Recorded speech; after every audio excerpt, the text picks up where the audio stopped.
Bismillahirrahmanirrahim. Assalamualaikum warahmatullahi wabarakatuh. Perkenalkan, nama saya Dea Hayati dengan NIM 2302045000015. Saya dari Prodi Pendidikan Teknik Elektro angkatan 2023 di Universitas Negeri Makassar. Kali ini saya akan membawakan materi tentang dasar-dasar elektronika. Capaian pembelajaran. Yang pertama, mahasiswa mampu menjelaskan konsep elektron dan proton atom dalam elektronika. Yang kedua, mahasiswa mampu menjelaskan karakteristik material penghantar atau konduktor, semi pengantar, dan penyekat atau isolator. Elektron dan proton. Elektronik sebuah istilah yang diambil dari kata elektron. Elektron merupakan satu dari tiga materi yang menyusun struktur atom, yakni inti atom, nukleus, proton, dan neutron. Dan elektron. Proton bermuatan listrik positif dan elektron bermuatan negatif. Jika sebuah benda kekurangan elektron, maka benda itu dikatakan bermuatan positif. Akan tetapi, jika sebuah benda berkelebihan elektron, maka benda itu dikatakan bermuatan negatif.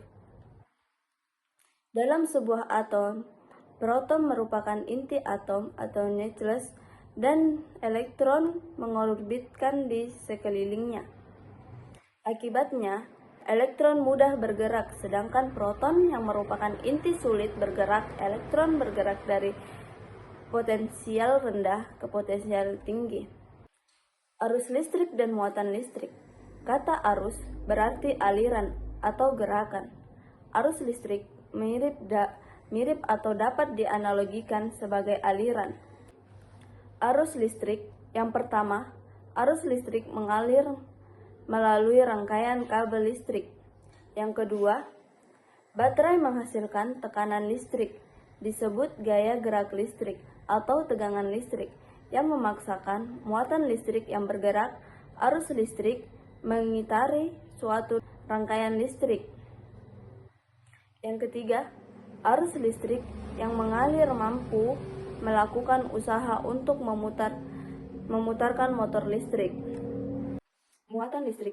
Arus listrik akan mengalir pada saat suatu rangkaian berbentuk loop tertutup dan ada benda listrik, misalnya lampu, atau pemanas yang tertutup dengan sumber listriknya. Rangkaian tertutup berarti rangkaian yang seluruh bagiannya atau beban penghantar saklar terhubung dengan sumber listrik.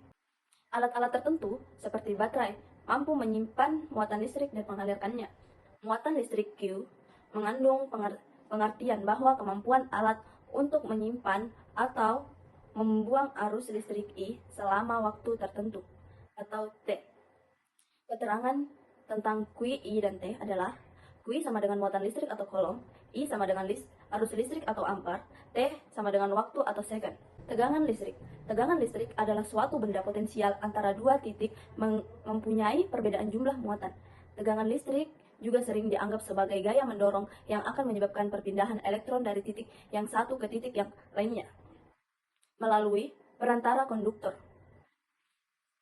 di mana semakin besar tegangan yang diberikan, maka semakin kuat pula dorongan yang dilakukan oleh elektron di dalam suatu rangkaian listrik. Muatan listrik dapat dianalogikan sebagai air di dalam sebuah tangki air, sedangkan tegangan listrik dapat kita analogikan sebagai tekanan air pada sebuah ketinggian tangki air. Makin tinggi letak tangki air itu, maka semakin besar pula tekanannya. Jika keran dibuka, maka air melalui bergerak dalam pipa dan kecepatan mengalirnya berhubungan erat dengan tekanan air pada tangki air di atas menara. Demikian juga dengan tegangan listrik, semakin tinggi tegangan listriknya, maka semakin besar energi potensial yang dikarenakan semakin banyak elektron yang dilepaskan. Bila sepotong kawat penghantar dihubungkan di antara kedua benda yang berbeda muatan, penyebab terjadinya perpindahan muatan di antara benda-benda tersebut. Perihal energi akan berlangsung terus selama terdapat perbedaan potensial. Perbedaan potensial listrik dapat dihasilkan dengan memberikan tegangan listrik dari suatu pembangkit tenaga listrik.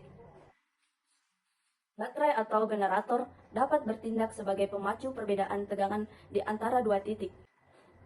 Sistem satuan internasional untuk tegangan adalah volt, yang diambil dari nama Alexander Volta pada tahun 1748 sampai 1827, yang menyatakan satuan volt adalah perubahan energi sebesar 1 joule yang V sama dengan W per Q, W sama dengan V kali Q. Keterangannya, V sama dengan tegangan listrik atau volt, W sama dengan energi listrik atau joule, Q sama dengan muatan listrik atau coulomb. Hukum Ohm. Pada tahun 1827,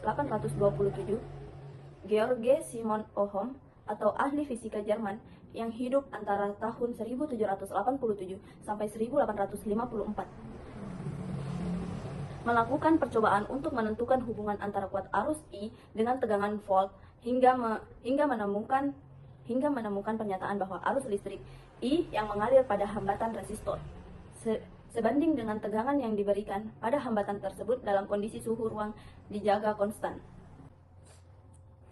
Hukum Ohm sangat sederhana dan sangat berguna untuk menganalisis suatu rangkaian listrik. Persamaan hukum Ohm juga mudah digunakan untuk mencari tegangan dan arus. Misalnya, ingin diketahui arus listrik, tegangan listrik, atau nilai resistansi yang belum kita ketahui pada suatu rangkaian listrik. Gunakan trik berikut dengan cara menyusun V, I, dan R dalam bentuk segitiga transportasi seperti diilustrasikan berikut ini. Untuk mengetahui tegangan listrik, kita menggunakan rumus V sama dengan I per R untuk mengetahui arus listrik, I sama dengan V per R untuk mengetahui hambatan listrik, R sama dengan V per I. Keterangannya, V sama dengan tegangan listrik atau volt, I sama dengan arus listrik atau ampere, R sama dengan hambatan listrik atau ohm. Penghantar listrik. Penghantar listrik adalah suatu benda yang digunakan dalam teknik listrik atau elektronika untuk mengalirkan arus listrik dari sumber listrik ke beban listrik. Setiap bahan memiliki susunan atom yang berbeda. Letak proton pada setiap bahan tidak sama dan tidak teratur. Elektron-elektron selalu mengelilingi proton karena antara proton dan elektron ada gaya tarik. Besarnya gaya tarik ini tergantung pada jarak antara proton dan elektron-elektron. Bahan yang dipakai dalam teknik listrik dan teknik elektronika dapat dianalogikan menjadi 3 bagian, yaitu konduktor atau penghantar, isolator atau penyekat, semikonduktor atau setengah penghantar. Konduktor penghantar. Konduktor merupakan suatu bahan yang dapat menghantarkan listrik. Bahan penghantar mempunyai banyak elektron-elektron bebas sehingga dengan mudah dapat dipengaruhi keadaan sekitarnya.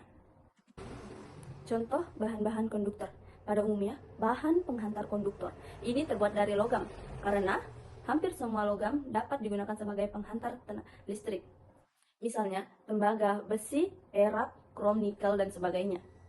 Dari sekian banyak logam itu, yang umum dipakai sebagai penghantar dalam teknik listrik atau teknik elektronika adalah tembaga murni.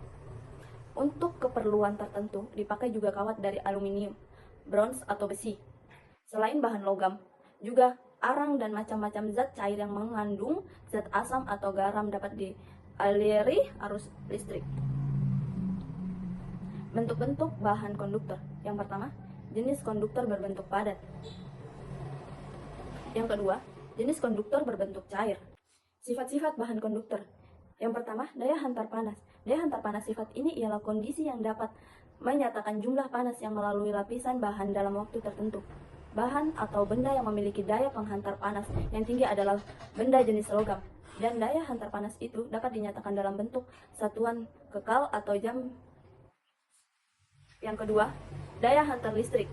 Arus yang mengalir pada suatu penghantar akan mengalami hambatan dari penghantarnya. Adapun besar hambatan tersebut tergantung jenis bahannya. Besar hambatan tiap-tiap meternya dengan luas penampang 1 mm kubik pada temperatur 20 derajat Celcius disebut dengan hambatan jenis. Yang ketiga, koefisien temperatur tekanan. Dalam suatu bahan yang akan mengalami perubahan volume bila mana terjadi perubahan temperatur. Bahan akan memuai apabila temperatur suhu naik dan akan menyusut bila mana temperatur suhu mengalami penurunan. Yang keempat, daya pada elektrotermo. Daya elektrotermo dalam rangkaian listrik akan selalu mengalami perubahan di setiap daya elektromotorik termo. Hal ini apabila terjadi perubahan kondisi suhu. Daya elektrotermo adalah daya elektromotorik yang akan digunakan dalam kondisi suhu yang berbeda.